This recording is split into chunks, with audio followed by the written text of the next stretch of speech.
এখন আমি চট্টগ্রাম বোর্ড 2023 সালে প্রশ্ন আলোচনা করব। এখানে একটি তড়িৎ রাসায়নিক কোষ দেওয়া আছে এবং এই তড়িৎ রাসায়নিক কোষের বাম পাশে রয়েছে পাত্র 1 এবং ডান পাশে রয়েছে পাত্র 2। পাত্র 1 এর মধ্যে জিঙ্ক 2+ আয়ন এর ঘনমাত্রা রয়েছে 0.5 মোলার এবং এই আয়নটি 20 ml রয়েছে এবং এই পাত্রের মধ্যে জিঙ্ক দণ্ড প্রবেশ করা আছে।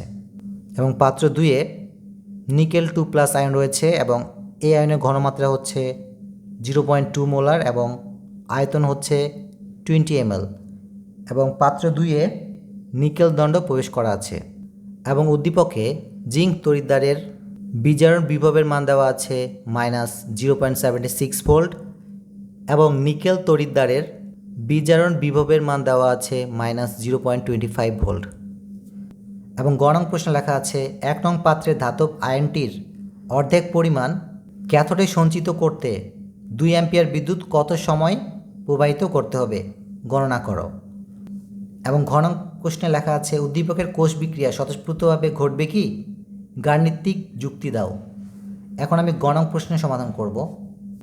গ নং প্রশ্নের উত্তর, এটি হচ্ছে গ নং প্রশ্ন অনুসারে চিত্র, যেখানে প্রথম পাত্রটির মধ্যে জিঙ্ক 2+ আয়ন রয়েছে এবং এর ঘনমাত্রা উদ্দীপকে দেওয়া আছে 0.5 মোলার এবং আয়তন রয়েছে 20 ml।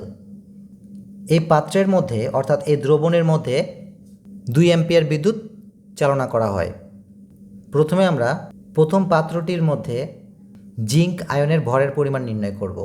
সুতরাং লেখা যায় তড়িৎ প্রবাহের পূর্বে দ্রবণে জিঙ্ক আয়নের পরিমাণ অর্থাৎ W = SVM/1000 বা W S এর মান দিব 0.5 × ভির মান দিব 20 এবং M এর মান দিব 65.4, কারণ এখানে M হচ্ছে জিঙ্কের পারমাণবিক ভরের মান এবং নিচে রয়েছে 1000 বা W ডান পাশে অংশগুলোকে হিসাব করলে পাওয়া যায় 0.654 গ্রাম।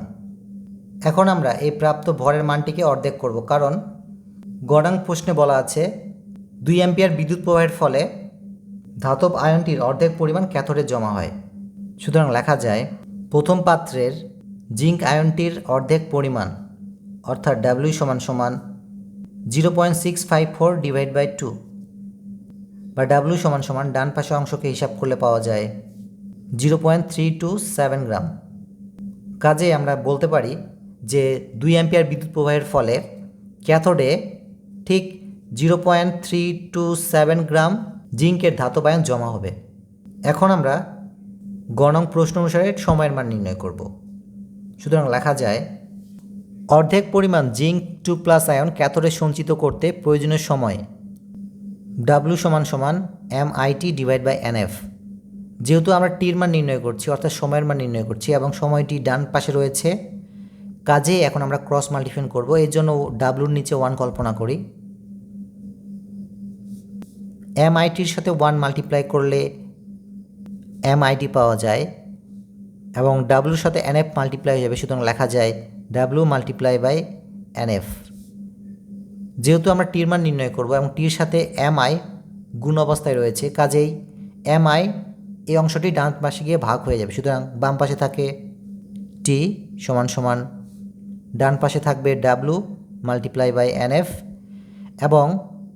এবং বাম পাশ থেকে MI ডান পাশে গিয়ে ভাগ হয়ে যাবে, অর্থাৎ এই দাগটার নিচে চলে যাবে। বা T = ডাব্লুর মান দিব 0.327 × N এর মান দিব 2, কারণ জিঙ্কের যোজনী 2 মাল্টিপ্লাই F এর মান দিব 96500 এবং M এর মান দিব 65.4, কারণ এখানে M হচ্ছে জিঙ্কের পারমাণবিক ভরের মান মাল্টিপ্লাই এবং I হচ্ছে তড়িৎ প্রবাহের মান। ঘ নং প্রশ্নে তড়িৎ প্রবাহের মান দেওয়া আছে 2 অ্যাম্পিয়ার, কাজে এখানে আমরা 2 দিলাম। বা T = ডান পাশে অংশগুলোকে হিসাব করলে পাওয়া যায় 482.5। যেহেতু সময়ের একক সেকেন্ড, কাজে এখানে আমি সেকেন্ড দিলাম। সুতরাং উত্তর হিসেবে লেখা যায় 1 নং পাত্রের ধাতব আয়নটির অর্ধেক পরিমাণ ক্যাথোডে সঞ্চিত করতে 2 অ্যাম্পিয়ার বিদ্যুৎ 480.5 সেকেন্ড যাবৎ চালনা করতে হবে।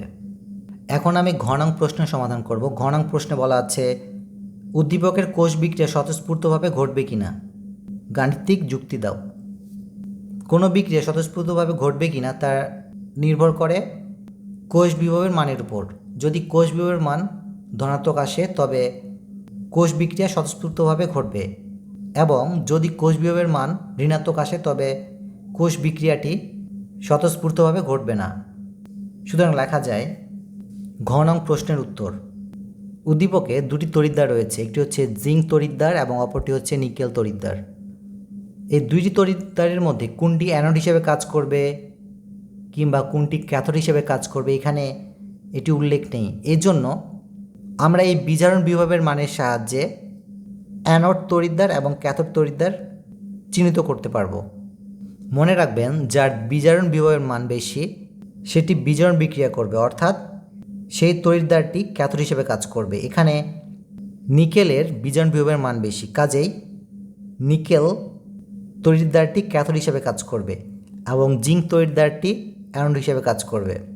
অ্যানোডে যেহেতু জারণ বিক্রিয়া সংঘটিত হয়, কাজেই জিঙ্ক পরমাণু 2টি ইলেকট্রন ত্যাগ করে জিঙ্ক 2+ আয়নে পরিণত হয়। সুতরাং লেখা যায় অ্যানোডে জারণ অর্ধকোষ বিক্রিয়া অর্থাৎ জিঙ্ক তীর চিহ্ন জিঙ্ক 2+ আয়ন প্লাস 2টি ইলেকট্রন।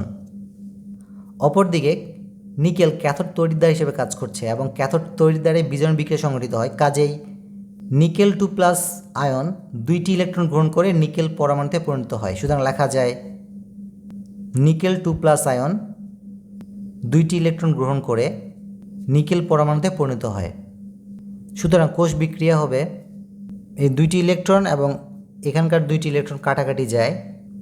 সুতরাং বিক্রিয়ক হিসেবে থাকে, অর্থাৎ তীর চিহ্নের বাম সাইডে থাকবে জিঙ্ক এবং নিকেল 2+ আয়ন, এবং ডান পাশে থাকবে অর্থাৎ উৎপাদ হিসেবে থাকবে জিঙ্ক 2+ আয়ন এবং নিকেল পরমাণু। আমরা মূলত নার্স সমীকরণের অনুসারে কোষ বিভবের মান নির্ণয় করব। সুতরাং লেখা যায় নার্স সমীকরণ অনুসারে কোষ বিভব অর্থাৎ ই সেল সমান সমান ই অ্যানোড জারণ প্লাস ই ক্যাথোড বিজারণ minus 2.303 RT divide by NF multiply log, এবং উপরে থাকবে উৎপাদ আয়নের ঘনমাত্রা এবং পাওয়ার হিসেবে থাকবে মোল সংখ্যা, এবং নিচে থাকবে বিক্রিয়ক আয়নের ঘনমাত্রা এবং পাওয়ার হিসেবে থাকবে মোল সংখ্যা। বা ই সেল সমান সমান ই অ্যানোড জারণ এর পরিবর্তে আমরা জিঙ্ক তড়িৎদ্বারের জারণ বিভবের সংকেত বসাবো, অর্থাৎ E nought zinc 2+ ion plus E cathode বিজারণ অর্থাৎ ক্যাথোডে নিকেল তড়িৎদ্বারের বিজারণ বিভবের সংকেত বসাবো। সুতরাং লেখা যায় E nought nickel 2+ ion /nickel minus উপরে রয়েছে 2.303 RT এবং নিচে রয়েছে NF মাল্টিপ্লাই লগ, এবং উপরে হবে উৎপাদ আয়নের ঘনমাত্রা। এই কোষ বিক্রিয়াতে উৎপাদ আয়নটি হচ্ছে জিঙ্ক 2+ আয়ন, কাজেই এখানে আমরা জিঙ্ক 2+ আয়নের ঘনমাত্রা লিখব, এবং এর মোল সংখ্যা 1, কাজে এখানে 1 লেখার প্রয়োজন নেই। এবং নিচে রয়েছে বিক্রিয়ক আয়নের ঘনমাত্রা। কোষ বিক্রিয়াতে বিক্রিয়ক আয়ন হিসেবে রয়েছে নিকেল 2+ আয়ন, কাজে এখানে আমরা নিকেল 2+ আয়নের ঘনমাত্রা লিখব, এবং এর মোল সংখ্যা হিসেবে 1 রয়েছে, কাজে এখানে 1 লেখার প্রয়োজন নেই। এখানে একটু খেয়াল করুন, জিঙ্কের জারণ বিভবের মান উদ্দীপকে ডিরেক্টলি দেওয়া নেই। উদ্দীপকে জিঙ্ক তড়িৎদ্বারের বিজারণ বিভবের মান দেওয়া আছে যা -0.76 ভোল্ট। যেহেতু আমরা বিজারণ বিভবের মানকে জারণ বিভবে কনভার্ট করব, কাজেই বিজারণ বিভবের মানটি বিপরীত হয়ে যাবে, অর্থাৎ উদ্দীপকে বিজারণ বিভবের মান দেওয়া আছে -0.76, কাজে এখানে জারণ বিভবের মান হবে +0.76 ভোল্ট। এবং উদ্দীপকের নিকেল এর বিজারণ বিভবের মান দেওয়া আছে -0.25 ভোল্ট, এবং উদ্দীপকে জিঙ্ক 2+ আয়নের ঘনমাত্রা দেওয়া আছে 0.5, কাজে এখানে আমরা 0.5 দিলাম, এবং উদ্দীপকে নিকেল 2+ আয়নের ঘনমাত্রার মান দেওয়া আছে 0.2, কাজে এখানে আমরা 0.2 দিলাম, এবং উদ্দীপকে তাপমাত্রার মান দেওয়া আছে 25 ডিগ্রি সেলসিয়াস। সুতরাং এখানে আমরা তাপমাত্রা অর্থাৎ টি সমান সমান দিব 25 ডিগ্রি সেলসিয়াস। এই ডিগ্রি সেলসিয়াস মানকে আমরা ক্যালভিনে কনভার্ট করব। এর জন্য 25-এর সাথে 273 যোগ হবে। 25-এর সাথে 273 যোগ করলে 298 পাওয়া যায় এবং এটি ক্যালভিনে কনভার্ট হবে। সুতরাং কোষ বিভব অর্থাৎ ই সেল সমান সমান হোয়াট? কাজেই ই সেল সমান সমান জিঙ্কের জারণ বিভবের মান পেয়েছি 0.76 প্লাস নিকেলের বিজারণ বিভবের মান পেয়েছি -0.25 মাইনাস উপরে রয়েছে 2.303 এবং আর এর মান দিব 8.314 এবং তাপমাত্রার মান দিব 298 এবং এন এর মান দিব 2, কারণ এই কোষ বিক্রিয়াতে 2টি ইলেকট্রন আদান প্রদান ঘটেছে।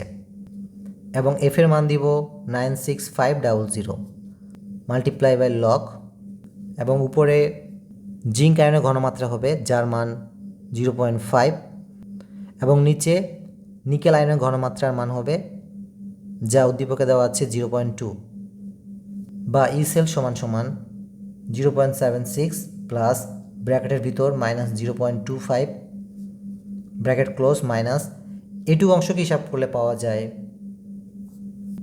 0.0117646, বা ই সেল সমান সমান ডান পাশের অংশগুলোকে হিসাব করলে পাওয়া যায় 0.498 ভোল্ট। যেহেতু এখানে আমরা কোষ বিভবের মান ধনাত্মক পেয়েছি, কাজে উদ্দীপকের কোষ বিক্রিয়াটি স্বতঃস্ফূর্তভাবে ঘটবে। সুতরাং উত্তর হিসেবে লেখা যায়, যেহেতু ই সেল এর মান ধনাত্মক কাজেই উদ্দীপকের কোষ বিক্রিয়া স্বতঃস্ফূর্তভাবে ঘটবে।